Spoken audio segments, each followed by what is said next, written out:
Good morning, শুভ সকাল বন্ধুরা। তোমরা সবাই কেমন আছো? আশা করি তোমরা সবাই ভালোই আছো। এখন বাজে সকাল 6:30। শীতের একরাশ ভালোবাসা দিয়ে শুরু করছি আজকের ব্লগটা।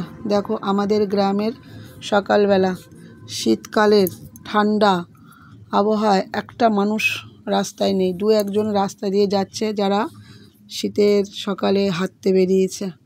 এই দেখো, এই হচ্ছে শীতে ঠান্ডায় একদম কাবু হয়ে গেছে। যেহেতু তোমাদের দাদাভাইয়ের আজকে ডায়ালিসিস আছে, উঠতেই হবে। 5টায় উঠেছি বন্ধুরা, এখনও সব কাজ হয়ে গেছে আমার। এই দেখো তোমাদেরকে দেখাচ্ছি। শীতে দেখো বন্ধুরা, গাছের ফুলগুলো দেখো কীরকম ছোট হয়ে গেছে। জবা ফুলগুলো দেখেছো, একদম ছোট হয়ে গেছে ফুলগুলো। প্রচণ্ড ঠান্ডা লেগেছে বন্ধুরা। 5টায় ঘুম থেকে উঠতে হয়, তোমাদের দাদাভাইকে যেহেতু ডায়ালিসিসে নিয়ে যেতে হয়, তার জন্য সকালবেলাতেই উঠতে হয়। সমস্ত কাজকর্ম করেই ব্লগটা শুরু করলাম। ওই দেখো রাস্তায় দেখো এখনও লাইট জ্বলছে। এই দেখো বন্ধুরা, গরম গরম চা করে নিয়ে আসলাম। এত ঠান্ডা লেগে গেছে যে একটু মনে হলো আগে চাটা করে খাই। দেখো দাদাভাইয়ের আমার সব জামা কাপড় দেখো রেডি করে সব রেখে দিয়েছি, তোমাদেরকে দেখাচ্ছি।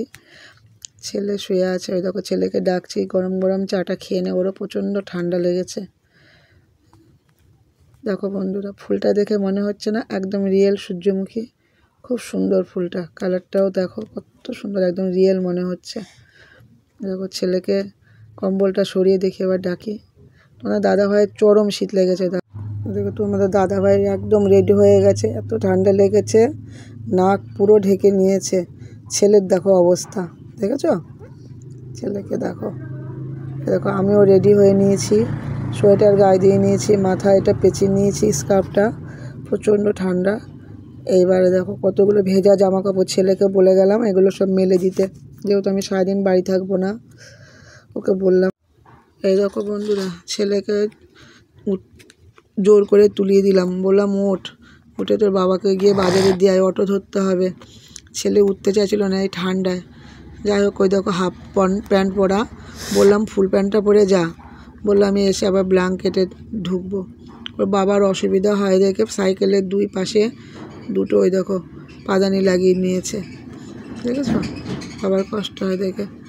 এই দেখো প্রচণ্ড ঠান্ডা লেগেছে বন্ধুরা, কথা বলছি। এই দেখো মোড়ের মাথায় এসে চায়ের দোকানে অটোতে উঠেই চা খাওয়া শুরু করে দিয়েছে। বাড়ি থেকে চা খেয়ে এসে আবার এখানে চা খাচ্ছে। এই যে ডায়ালিসিস করতে দেখো কি কুয়াশা পড়েছে, দেখেছো? এই দেখো কৃষ্ণনগরের প্ল্যাটফর্মে চলে আসলাম।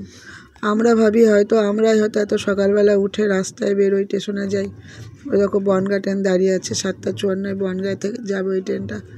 দেখো তোমাদের দাদাভাই দাঁড়াতে পারে না, তাই এখানকার হেলান দিয়ে দাঁড় করে রেখে দিয়েছি, যে এখানটায় দাঁড়াও, কারণ একা তো দাঁড়াতে পারবে না। এই দেখো ওইটাই হেলান দিয়ে দাঁড়িয়ে আছে। এই দেখো লালগোলা ট্রেন ঢুকে গেল, কৃষ্ণনগরের প্ল্যাটফর্মে এসে দাঁড়িয়ে পড়লো। আর ট্রেন দাঁড়াতে দেয় না, দেখো বন্ধুরা কীভাবে নামছে, দেখো দেখো ছুটছে, দেখো তোমরা। সব ওই বগি থেকে এসে সব লেডিসে ঢুকবে। দেখো সব লেডিসের দিকে যাচ্ছে, যেন মনে হচ্ছে কি যেন একটা পাহাড় পর্বত ভেঙে পড়ে গেল। চলে আসলাম রানাঘাট প্ল্যাটফর্মে, তোমাদের দাদাভাইকে নিয়ে নেমে পড়লাম ট্রেন থেকে। এইবার যাব 1 নম্বর প্ল্যাটফর্মে। টোটো ধরে চলে আসলাম মনোরমায়। এই যে মনোরমার এই গেট দিয়ে আমরা এবার একদম নিচে নেমে পড়ব। এমার্জেন্সির সামনে গিয়ে টোটোটা দাঁড়াবে, আমরা ওখানেই নামবো। ওখানে নেমে বাদিক দিয়েই আমাদের যেতে হবে নতুন বিল্ডিংয়ে। তোমাদের দাদাভাইকে নিয়ে যাব নতুন বিল্ডিংয়ে, কারণ ডায়ালিসিসটা নতুন বিল্ডিংয়েই হয়। এই যে টোটোটা এসে এখানটায় দাঁড়ালো। এবার আমরা টোটো থেকে যখন নামলাম,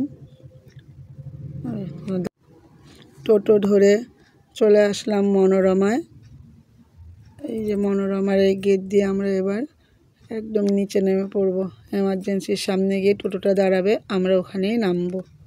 ওখানে নেমে বাদিক দিয়েই আমাদের যেতে হবে নতুন বিল্ডিংয়ে। তোমাদের দাদাভাইকে নিয়ে যাব নতুন বিল্ডিংয়ে, কারণ ডায়ালিসিসটা নতুন বিল্ডিংয়েই হয়। এই যে টোটোটা এসে এখানটায় দাঁড়ালো। এবার আমরা টোটো থেকে যখন নামলাম, এই দেখো বন্ধুরা, আমরা ট্রেন ধরবো দেখে 1 নম্বর প্ল্যাটফর্মে এসে বসেছি। আমাদের দাদাভাই দাঁড়িয়ে থাকতে পারে না দেখে যে দোকানে চা খায় ওই দোকানদারই একটা টুল দিল। যখনই আসি এখান থেকেই উঠি, আমরা ভ্যান্ডের বগিতে উঠি, জায়গা পাই।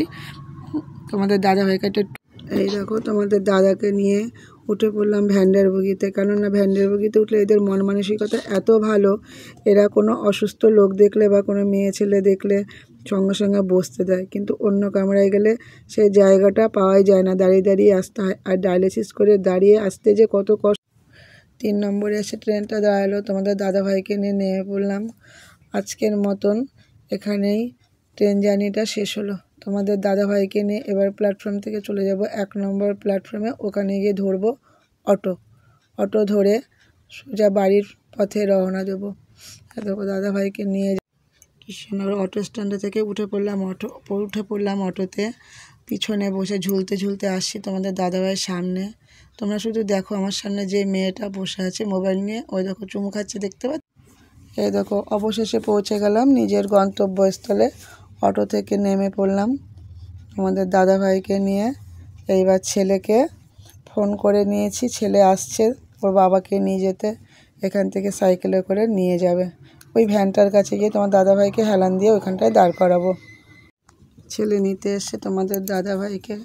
তোমরা কে কোথা থেকে ভিডিওটা দেখছো আমাকে কমেন্ট করে জানিও। আমাদের ভিডিওটা যদি তোমাদের ভালো লেগে থাকে, যারা ফেসবুক থেকে দেখছো তারা ফলো করো, আর যারা ইউটিউব থেকে দেখছো লাইক, কমেন্ট, শেয়ার ও সাবস্ক্রাইব করে